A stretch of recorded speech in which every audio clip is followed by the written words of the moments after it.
In the late 1990s, Ferraris roared down the Riviera.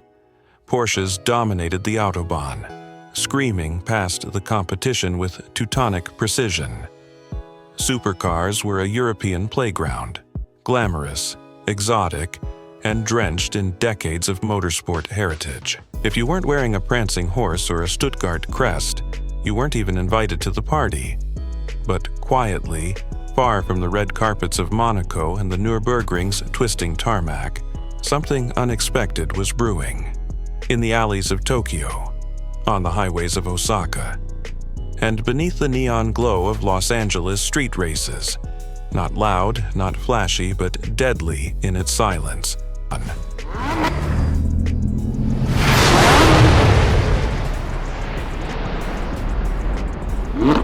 Enter the Toyota Supra. Built by a brand often associated with practicality, reliability, and sensible four-door sedans, the Supra was the unlikeliest candidate to shake the supercar throne. But what lay under its hood told a different story. A story of excess, of over-engineering, of potential so vast it seemed almost unintentional. The heart of this quiet assassin? A 3.0-liter inline-six engine so durable, so incredibly modifiable, it didn't just keep pace with the best from Maranello or Stuttgart. It embarrassed them. Not with pedigree, but with raw, brutal results. This is the story of the Toyota 2JZ engine. An iron block beast wrapped in humility. A power plant that began as a whisper and became a war cry. To understand the beast, you first need to understand the blueprint. The 2JZ GTE wasn't just an engine. It was Toyota's calculated answer to a rising horsepower war. Launched in 1991, this 3.0-liter inline-six came twin-turbocharged with forged internals and one mission: survive and thrive under extreme pressure. While rivals experimented with lightweight aluminum and high-strung tech, Toyota went full tank mode. They built the 2JZ with a cast-iron block, massive bearings, and a bottom end so strong it could handle 800-plus horsepower without breaking a sweat. In an era of fragile performance engines, the 2JZ was the outlier, a heavy-duty war machine hiding in a family-friendly badge. It wasn't designed to impress. It was designed to outlast and outgun. The 2JZ found its natural habitat in the fourth-gen Toyota Supra, the legendary A80. While the car had curves and presence, it didn't shout Supercar, no flashy badge, no six-figure price tag. But on the drag strips of SoCal and deep inside Japan's tuning scene, something was stirring. With a bigger turbo, upgraded fuel, and a little ECU magic, the 2JZ turned mild-mannered Supras into 1,000 horsepower monsters, without sacrificing daily drivability. Meanwhile, Ferraris and Porsches stayed confined to showroom polish and high-cost upkeep. The Supra? It was the quiet killer. The one that gapped European giants on the freeway and then cruised home in air-conditioned comfort. Here's where things went from impressive to downright insane. The 2JZ wasn't just strong, it was tuner heaven. This engine became the holy grail for gearheads. Why? Because almost every inch of it could be upgraded. Turbo kits? Endless options. Forged pistons? Check. Stroker kits to increase displacement? You bet. Even the factory internals were so over-engineered that people were making 700 horsepower on stock blocks. Soon, Supras running 1,200 horsepower weren't rare. They were expected. Drag strips became battlefields, and Porsches and Ferraris were getting humbled by Toyota Corollas with swapped-in 2JZs. Other Japanese legends like the Skyline GTR and RX-7 had tuning potential, but they didn't have the same rugged, unbreakable bones. Their engines needed more babysitting. The 2JZ. It took the boost, the abuse, and still ran like it was fresh from the factory. And Ferrari? Beautiful, exotic, finely tuned machines. But they'd melt if you tried to throw 40 pounds of boost at them. The 2JZ? It laughed. Then came 2001. Boom. The Fast and the Furious didn't just introduce car culture, it detonated it across the globe. And in the center of it all?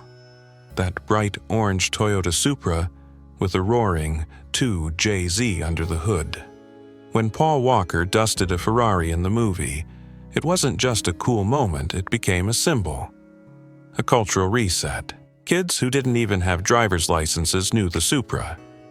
Posters went up, dreams were formed, and the 2JZ, it became the celebrity engine. You didn't need to explain why it was great. Everyone just knew. The movie made the Supra famous, but tuners and racers made the 2JZ a global legend. And then the legends started breaking barriers. Titan Motorsports, a Florida-based performance shop, began building Supras pushing 2,000-plus horsepower. Not theoretical power. Actual dyno-tested monsters running quarter miles faster than multi-million-dollar hypercars. Economy Racing took it further, shattering records in half-mile and roll racing events. Their Supras weren't just fast. They were surgical missiles, reliable, repeatable, and unbeatable. Underground racing crews even started swapping 2JZs into BMWs, Mustangs, and even Volvos, because why bother with the factory engine when you got a proven weapon? Why the obsession? Because the 2JZ offered something no other engine at the time could: brutal horsepower with bulletproof reliability, all without the supercar price tag. Let's not downplay it.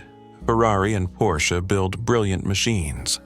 They're fast, they're beautiful, and they're masterclasses in engineering. But here's the truth, they weren't built to be modified. Their engines are complex, their tuning options limited, and maintenance eye-watering. You void the warranty just by looking at the engine wrong. Want to upgrade turbos on a Ferrari? Better have a six-figure budget and a prayer. The 2JZ? It was designed for the people. It was simple, robust, and accessible. You didn't need a Formula One technician to work on it. Just a garage, a lift, and some grit. You could pull it apart, build it stronger, slap on a massive turbo, and beat a Porsche GT2 RS for a fraction of the cost. Ferrari was for collectors. The 2JZ was for warriors.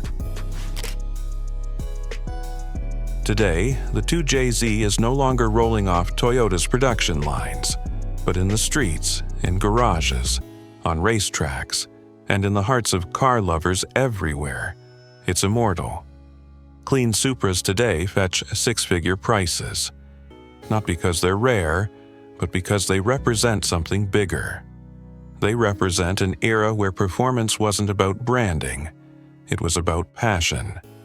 Where David beat Goliath not with money, but with innovation. The 2JZ is more than metal and oil. It's a symbol, a challenge to convention, a reminder that greatness doesn't need a Ferrari badge. It just needs purpose, engineering, and heart. In the end, the 2JZ didn't just beat Ferrari and Porsche.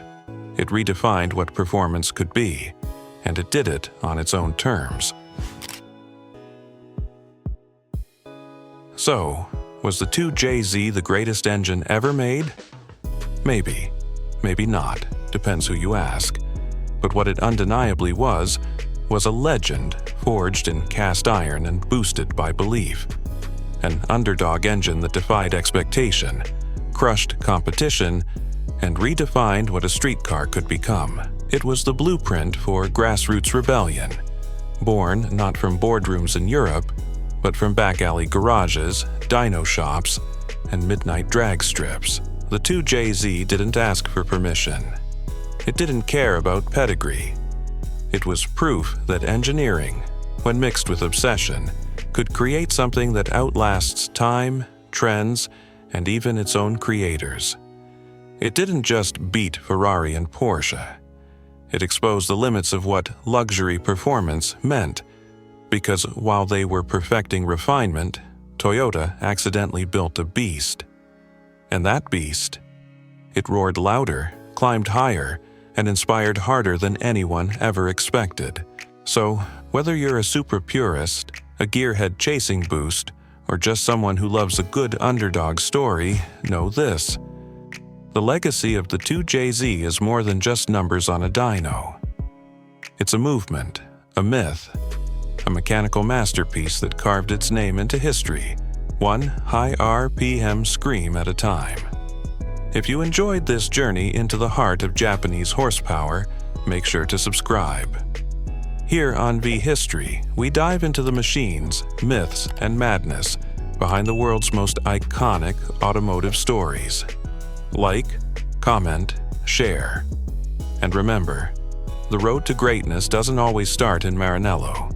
Sometimes, it begins in Motomachi with a 3.0-liter inline-six, a twin-turbo, and a dream.